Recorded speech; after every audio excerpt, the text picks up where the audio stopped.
Honestly, Mark, I can't think of anything I've committed to that's lasted longer than 7 years, except maybe my marriage. Right, well, that's a pretty big thing, yeah. I'm glad that's still going. Welcome to the Soma podcast. I'm Mark. And I'm Paul. Now that we've deconstructed our evangelical beliefs, we're trying to find a way forward to hold on to Christian faith and community in a post-Christian culture. We should probably tell people, that why we're doing this. For sure. So, yeah, what are we actually talking about, though? That's the question, right? Why do we have a podcast? Yeah, so I guess, we're in a group together. We've been meeting a long time, and we just met, a week ago or so. And yeah, in the backyard. In the backyard, socially distancing. We're talking here in fall of 2020, so we're in the middle of the pandemic. Yeah. And it just sort of dawned on me that we've actually been meeting for a long time, 7 years. Several years, yeah. Yeah, several years. Honestly, Mark, I can't think of anything I've committed to that's lasted longer than 7 years, except maybe my marriage. Right, well, that's a pretty big thing, yeah. I'm glad that's still going. So it's just how have we been able to do this, right? We basically are a very, we're a group of people that have very different ideas. Yeah. And we've been meeting together once a month, potlucking for 7 years. Yeah. And it just seems to keep going on and on and on. And we have one person who posts to Facebook and schedules the meetings, and that's actually a big help. Yeah. And generally, yeah, it's been almost every month. Even in summer, we've often kept it going. I think we both have had experience with small groups in churches, different flavors of house church. We both had an interest in house church. So there's a lot of ingredients maybe that come into the mix. And we should probably say it got started by a third party, someone that I work with, and is also part of the group, who helped us connect and reconnect because we had known each other earlier. And it just sort of came out of a desire, I think, to process questions that were not being asked maybe in our church experience, or that we just needed that connection. And it came at an opportune moment, I think, in my life. And it just sort of happened naturally. It wasn't forced. It wasn't manufactured. We got together for coffee, and then just sort of kept happening. Yeah, you and we probably met each other maybe 20 years ago, right? I knew about you, you knew about me. We didn't really know each other too well. We had both served in churches. We had positions in churches. We were both in ministry, pastoring, doing all kinds of different things, leading different ministries and organizations. And then, maybe about, 12 years ago or so, or 10 years ago, we both realized that we were kind of exiting the church, the organization. The organization, right? And we both tried sort of different variations of maybe some new form of gathering, whether there's house churches or small groups, or we had both written books. I think our books were similar. I mean, very different approaches. We have different experiences, but basically we were grappling with this leaving behind of religion or organized ministry, organized religion. And I think our experience is kind of at the edges some way. We both had ministries that probably could only happen because churches were supporting them. But at the same time, there was always some tension or some part that didn't quite fit. And I tended to reach out to and be involved with people that didn't quite fit in the church. And so early on, my first real church experience was basically a Wednesday night Bible study that just kept growing and more people came. Mm-hmm. And there was many flavors and variations of that, but it always was kind of a staple, and I didn't think of it as church at the time.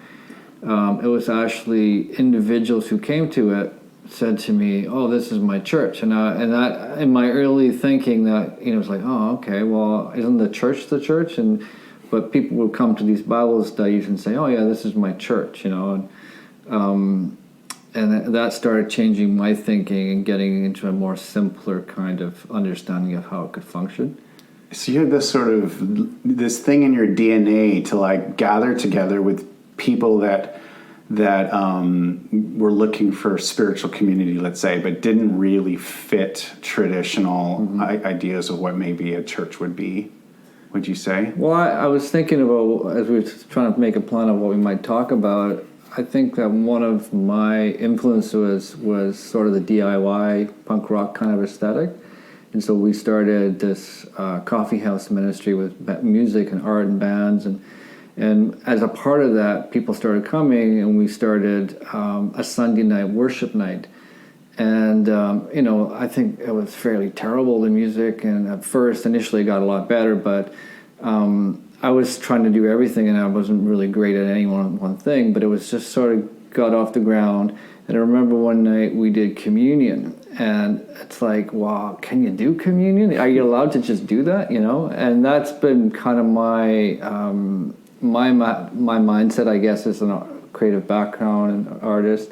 Yeah, you can just do it yourself, And I think that is a part of what we're still kind of doing. That I think, maybe it's not in a coffee house anymore. It's not. We don't have necessarily bands playing every week, but it's everyone can participate. Everyone can contribute who they are and what they have to offer, basically. So you kind of started this community accidentally, right? Like you didn't know it was going to happen. Had no idea. It started out of my own need and my wife's need. We became Christians in our 20s, or I became a Christian in my 20s, and from there we just started Bible studies. And I remember praying a prayer. This is in my book. Just, God, give me a group of people to work with, and that prayer got answered, and people just started kind of coming. It was a very slow back and forth process. But people came who wanted connection, right? People want connection. And there's another ingredient, I think, is that spiritual focus. Like, you can get together with people and do all kinds of things, but there's something peculiar and interesting when you add the ingredients of, we're going to focus on God, and we're going to try to understand God. That changes the equation and makes certain things possible. Yeah, it seems like those accidental communities seem more pure. Like I have a similar story, a totally different context from you, but I was a teenager, and I didn't grow up with any type of religious background. I think you were the same way.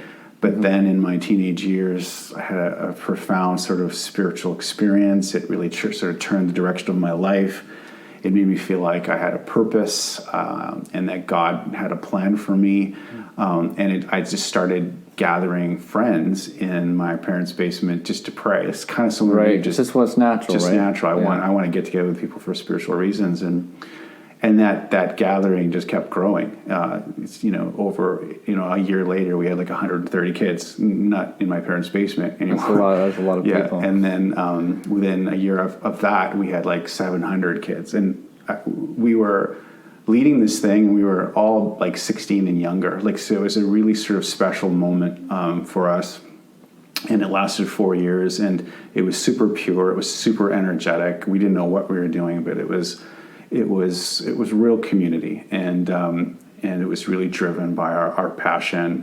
Young people have a lot of passion, so I look back at that time and think maybe that was a unique, perfect storm where I couldn't do that again, even though I've tried. So that's sort of where I'm getting with this, with these accidental communities, because I ended up going into ministry, pastoring, trying to plant churches, trying to start communities, and it just seemed like whenever it was something that we were trying to do or had an intention to do, there were so many problems. It just didn't. It's hard to generate one, and you're exactly right. I remember exactly that. It just sort of happened, and I think I was along for the ride, and God does what God's going to do and brings people and things happen.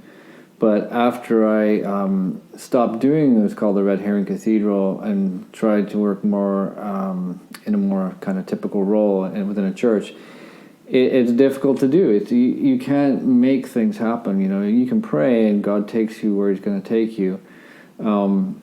But I think what my experience and from what I know of your experience is, it was something that just sort of almost like organically, to use a kind of a cliche word, or emergent. It sort of came together, and it had a life for a while and impacted people. But then it did end at a certain point, and maybe that's okay. Yeah, I think so.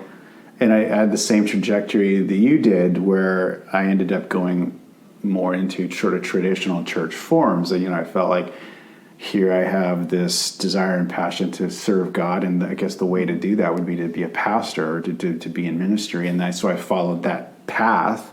That's what you do, right? That's what you do, and so I ended up being a pastor, and it's just started to really go south quickly.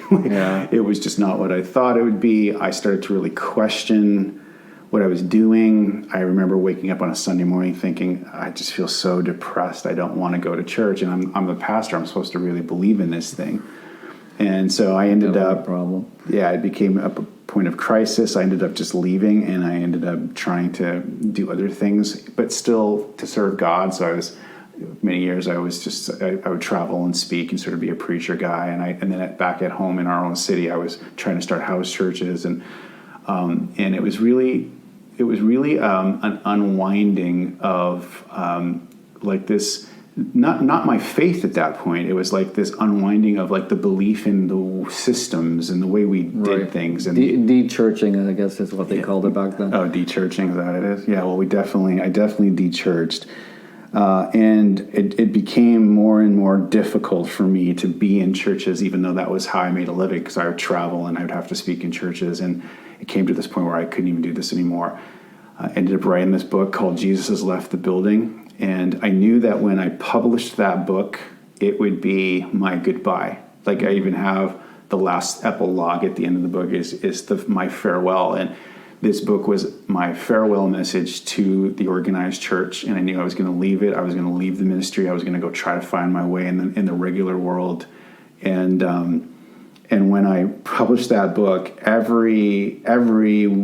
basically every church that supported me, in a sense, kind of turned on me, right? So, like, they told me I was on the slippery slope without church, right? And that I would lose my faith.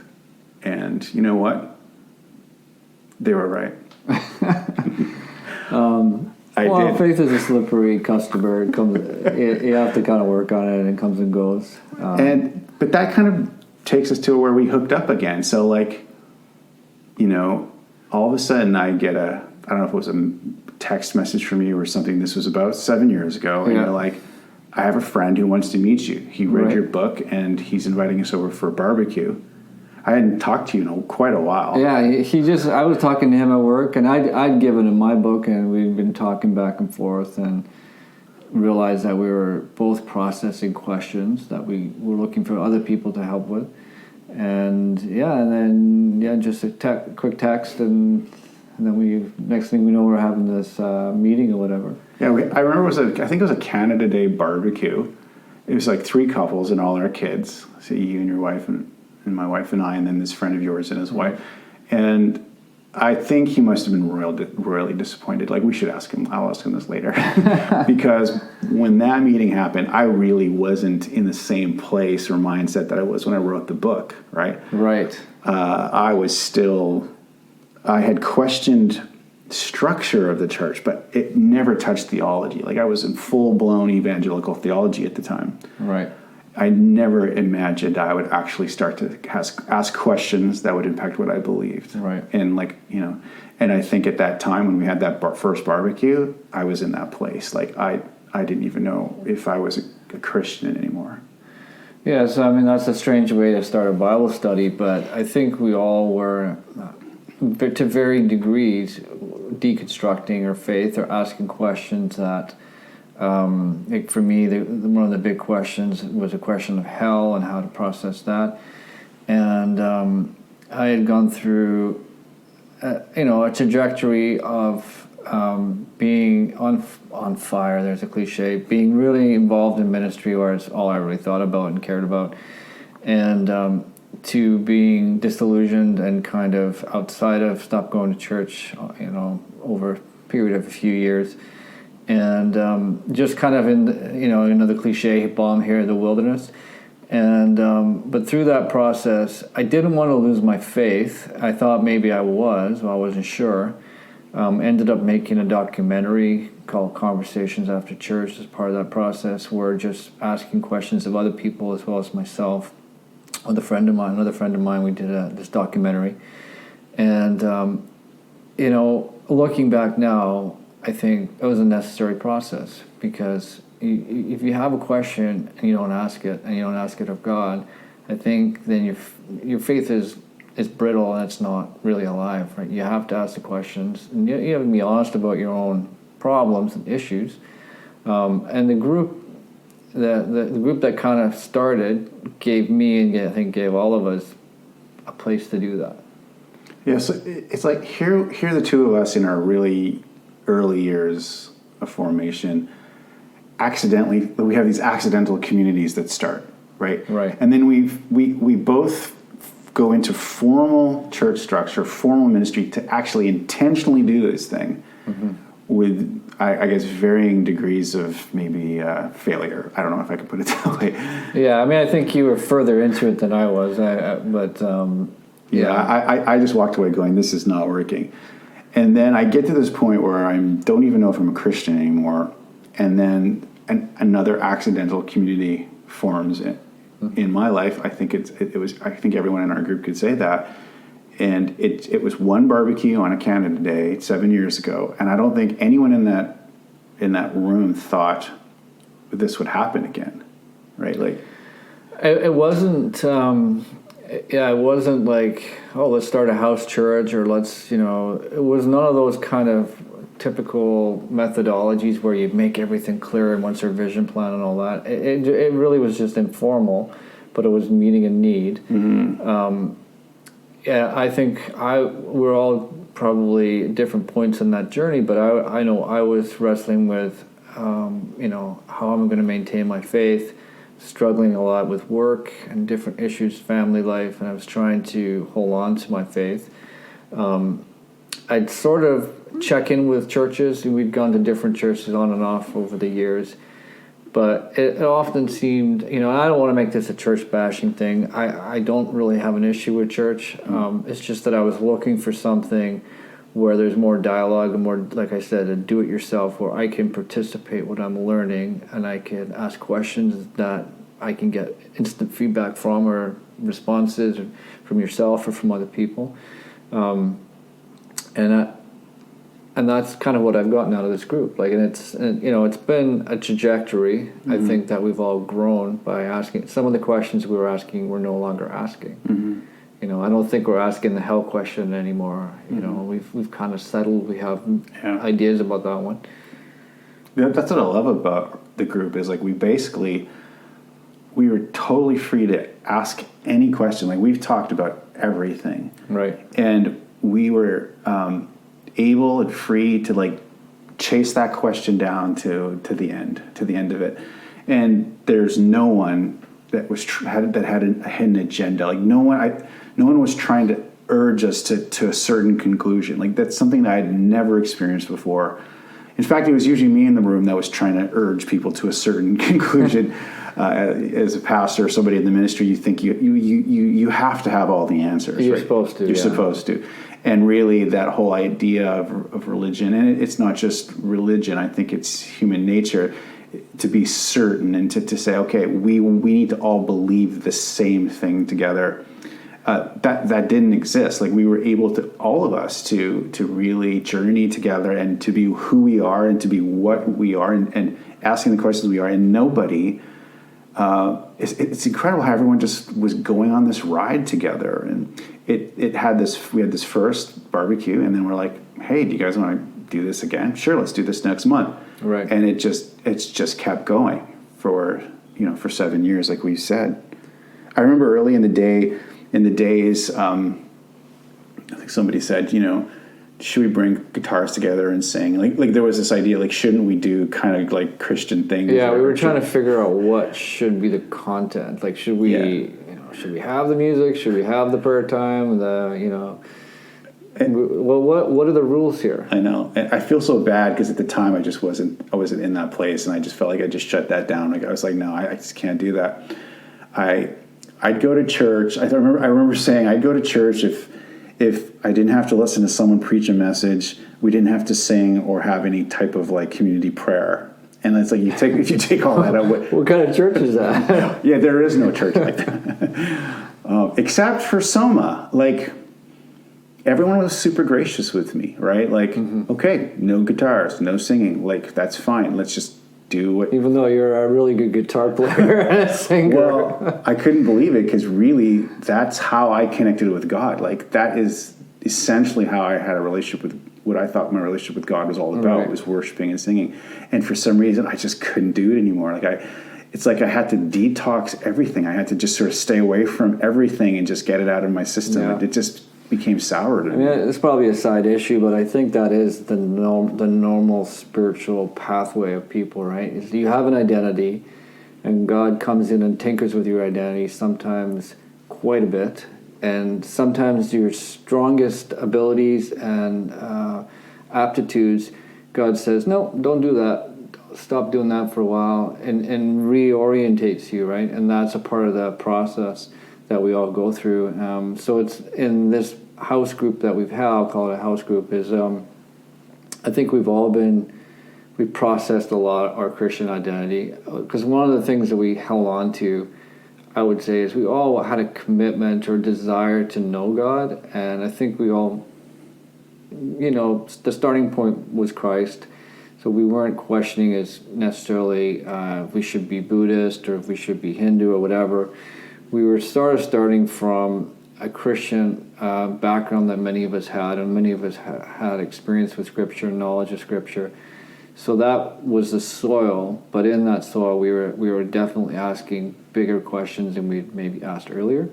Mm-hmm. I definitely, I might tell people who ask me, oh, what are you doing this weekend? And I'll say, oh, I'm getting together with friends, right? Depending on their level of understanding of what maybe, I don't go into much detail. Right. Sometimes people do press a little more and ask about it, and I'll say, yeah, it's kind of like a spiritual community, and I might say spiritual community, but I'm not talking about any form of spiritualism. Like, at the end of the day, we would still identify ourselves as rooted in Christianity, right? Right. But like, I want to make a point of that because, for me, I don't have any interest in like learning a new religion, right? I remember you saying that quite a bit. Yeah, it's just too much work. I'm not interested. I'm not even sure I'm going to stay a Christian, right? But if I am going to hold on to faith, I have no interest in throwing away years of devotion and study of the Bible, for example. Right. There are stories, there are metaphors, there's language that means something to me, but I have had to, I had gone for several years without reading the Bible again. I do have to sort of reimagine it. I have to rediscover it. It's not. I don't take it. I don't read it the same way I used to. I think many of us in the group are in that spot. So I guess let's see. I'm thinking there's probably a lot of areas we could go. Like there's a lot of theological topics we've discussed, but maybe we should sort of play those out over potentially future episodes. Yeah, I agree. Like how is the house group or the meetings that we've done helped you in that process? I know how it's helped me. I mean, just on a most basic level, like what are we doing, right? If someone listens to this and goes, what are they talking about?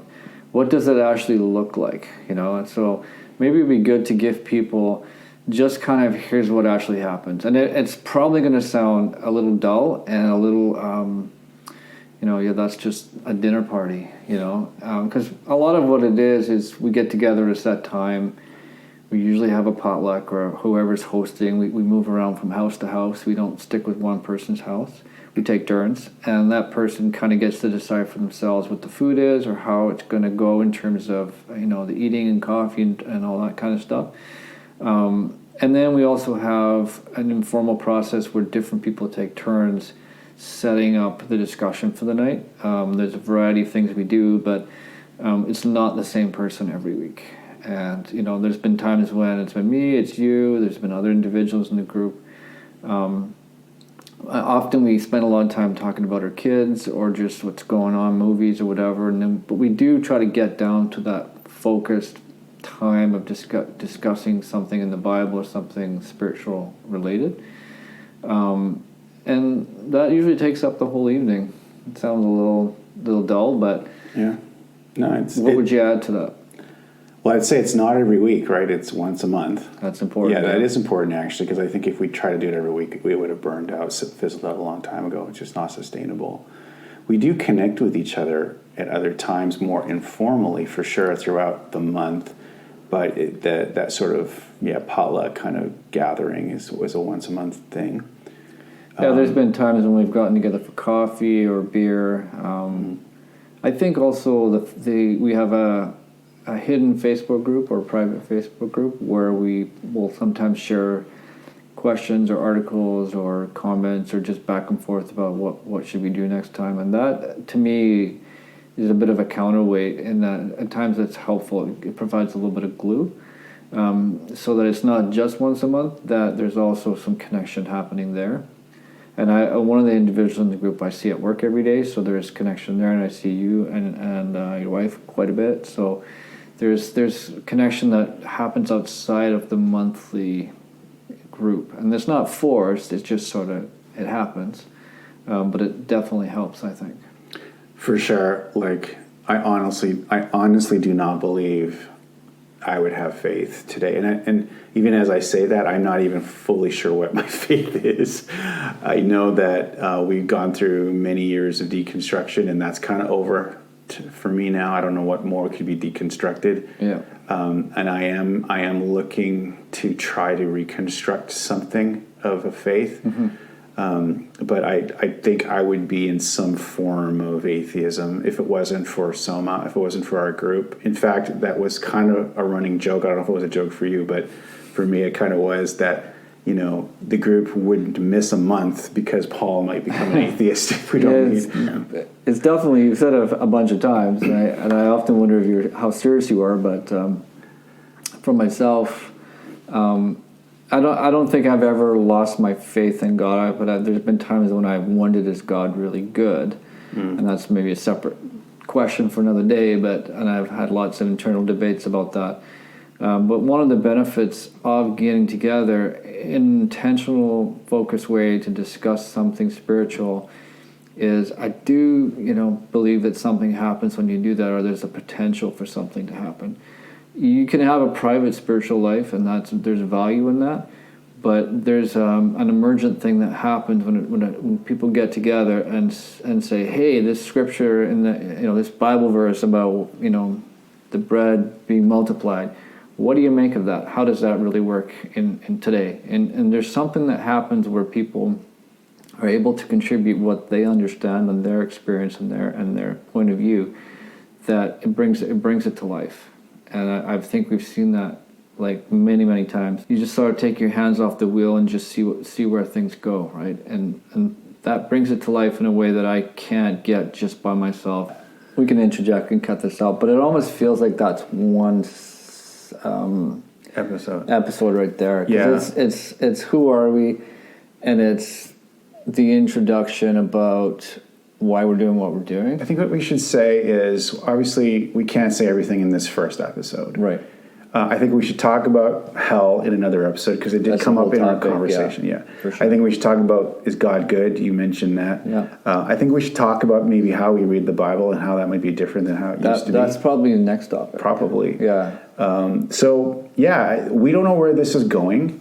We said, hey, let's get together. Let's see how this feels. Let's do one. Let's see if it keeps going. Yeah. But I think at the end of the day, like when we met for our last Soma meeting, we said, we've been doing this for a while, and maybe there are people out there who are like us, right, who may have Who are these people? Yeah. And who I don't even know who they are. I do think there are a lot of people who are looking for faith connection, but they've tried church at times, or they've read the Bible even, and it's confusing, and it's hard to navigate, right?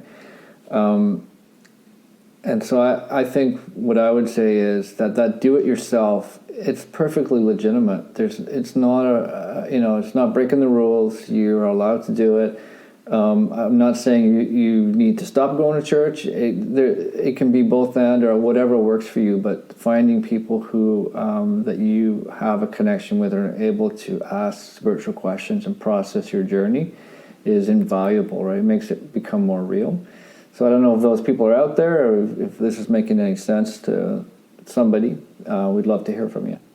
So this is, you've been listening to Soma Podcast. I'm Mark. And I'm Paul. And we'll see you next time.